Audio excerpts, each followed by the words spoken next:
2 रोज बाद हुसामुद्दीन एक बहरी जहाज में अपने केबिन में बैठा हुआ था। दरवाजे पर दस्तक हुई। बड़ी फौज के दस्ते का कमांडर दरवाज़ा खोलकर अंदर आया। उसके साथ एक आदमी था जिसका चेहरा उतरा हुआ और लाश की तरह सफ़ेद था। सलीबी डाकुओं ने बहुत बड़े काफिले को लूट लिया है। दस्ते के कमांडर ने हुसामुद्दीन से कहा, यह आदमी उनकी कैद से भाग आया है, बाकी इससे सुन लें। इस आदमी ने तफसील से बताया कि काफिले पर किस तरह हमला हुआ था। हमने बहुत मुकाबला किया, लेकिन हमारे घोड़े जीनों के बगैर अभी बंधे हुए थे, वरना हम घुड़सवारों को कामयाब न होने देते। काफिले के थोड़े से आदमी जिंदा हैं जो डाकुओं के कब्जे में हैं। मेरा ख्याल है कि अब तक उन्हें कत्ल किया जा चुका होगा। मैं भी उन्हीं कैदियों में था। हम 9 मर्द थे। शर्मनाक सूरत ये पैदा हो गई है कि 5 जवान लड़कियां और 10-12 कमसिन लड़कियां उनके कब्जे में हैं। काफिले में बड़ा कीमती सामान था। नकदी हर एक के पास थी। 900 घोड़े और तकरीबन 150 ऊँट हैं। वो अब कहाँ है? वहाँ डरावने से सीधे खड़े टीले हैं, उसने जवाब दिया। टीलों में डाकुओं ने कमरों जैसे गार बना रखे हैं। उनके पास पानी का ज़ख़ीरा है। मालूम होता है ये उनका मुस्तकिल अड्डा है। वीराने में होते हुए ये जगह वीरान नहीं लगती।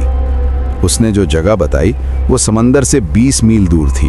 उसने कहा, कुछ डाकू भी हमारी तलवारों और बर्छियों से मरे हैं, लेकिन ज़्यादा नुकसान हमारा हुआ है।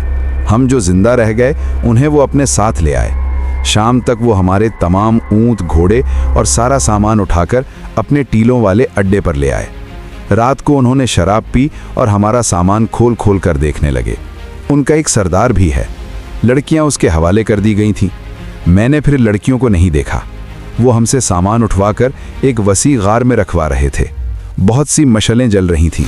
मेरे ज़्यादातर साथी ज़ख्मी थे। मुझे याद आ गया कि हम मिस्र की सरहद से निकल रहे थे तो वहाँ अपने अस्करी मिले थे। उन्होंने हमें कहा था कि रास्ते में कोई मुश्किल पेश आ जाए तो साहिल पर चले जाना, वहाँ से तुम्हें फ़ौज की मदद मिल जाएगी। डाकू शराब में बदमस्त हुए जा रहे थे। हम सामान उठा कर गार में रख रहे थे।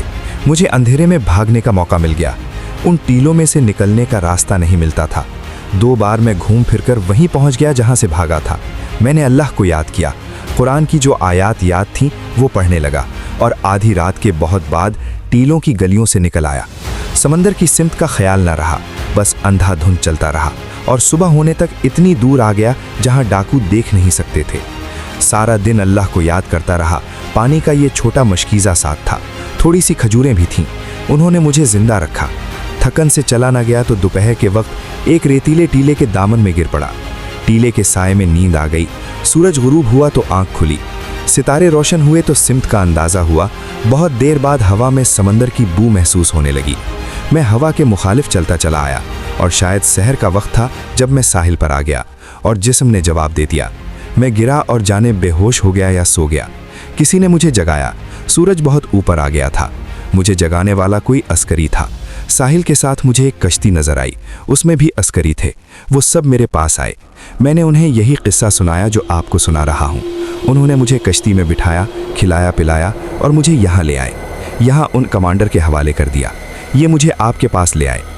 हमारी रहनुमाई के लिए तुम हमारे साथ चलोगे, हुसामुद्दीन ने उसे कहा, लेकिन तुम्हारी हालत ऐसी बुरी है कि फौरन हमारे साथ नहीं चल सकोगे। थकन ने तुम्हें लाश बना दिया है। सहरा का वो खित्ता जहाँ सलीबी डाकुओं ने अपना अड्डा बना रखा था, किले से कम न था, बल्कि इस लिहाज से किले से ज़्यादा मजबूत और नाकाबिले तस्खीर था कि वहाँ टीलों ने भूल भुलैयों जैसी गलियाँ बना रखी थीं जो थोड़े थोड़े फासले पर मुड़ जाती या शाखों में तकसीम हो जाती। इस खित्ते के दरमियान एक वसी मैदान था। उसके इर्द गिर्द टीलों में सलीबियों ने ऊंचे और लंबे चौड़े कमरे खोद रखे थे। ऊँटों और घोड़ों के रहने की जगह अलग थी। हुसामुद्दीन का बर्री फौज का दस्ता पूरी खामोशी से आधी रात से पहले इस खित्ते के करीब पहुंच चुका था। सलीबियों ने पकड़े जाने का खतरा गालिबन कभी नहीं महसूस किया था, वरना वो इधर उधर पहरे का इंतजाम करते। हुसामुद्दीन ने घोड़ों को पीछे रखा ताकि उनके हिनहिनाने की आवाज़ दुश्मन तक ना पहुंचे। दस्ते का कमांडर चंद सिपाहियों को साथ लेकर टीलों की एक गली में चला गया। घूमता मुड़ता बहुत आगे गया तो उसे घोड़ों की हल्की हल्की आवाज़ें सुनाई देने लगीं। वो घोड़ों की इन रात की आवाज़ों से वाकिफ था। एक जगह वो एक बुलंद टीले पर चढ़ गया। वो शबखून का माहिर था और उसे छुपे हुए हदफ पर पहुंचने का तजुर्बा था। वो टीले के ऊपर गया, ऊपर चौड़ाई थी, वहां से उतरना पड़ा, फिर एक और बुलंदी पर चढ़ा। उसे आदमियों की आवाज़ें सुनाई देने लगीं जो हल्ला गुल्ला बाजी की तरह थीं। वहां से भी उसे उतरना पड़ा। वो एक गली में जा रहा था कि करीब ही उसे किसी के बोलने की आवाज़ सुनाई दी। उसने अपने सिपाहियों को इशारा किया और सब अपने हथियार तानकर टीले के साथ हो गए। आगे मोड़ था। दो आदमी बातें करते मोड़ मुड़े। वो शराब पिए हुए थे जो उनके लहजे से जाहिर था। सिपाहियों से 2-4 कदम आगे गए तो पीछे से सिपाहियों ने तलवारें उनके पहलुओं से लगा दी। कमांडर ने उनकी जुबान में, जो फ़लस्तीनी, अरबी और इब्रानी की आमेजिश थी, कहा कि आवाज़ निकाली तो मारे जाओगे। उन्हें वहां से दूर ले गए। उन्होंने जान के खौफ से बता दिया कि उनके साथी कहाँ हैं और उन तक कौन सा रास्ता जाता है। मुसलमान कमांडर उनमें से एक को अपने साथ बुलंदी पर ले गया, जहां से वो मैदान नजर आता था, जहां उसके साथी जश्न मना रहे थे। कमांडर ने ऊपर से देखा और वो हैरान रह गया। इस बेरहम सहरा में, जो जहन्नुम से कम न था, इन सलीबियों ने जन्नत का मंजर सजा रखा था। जहां मुसाफिर प्यासे मर जाते थे, वहां ये लोग शराब पी रहे थे। इनमें से कुछ इधर उधर बेसुध पड़े थे, बाज टोलियों में बैठे गा रहे थे या हल्ला गुल्ला बाजी में मसरूफ थे। एक जगह एक लड़की नाच रही थी।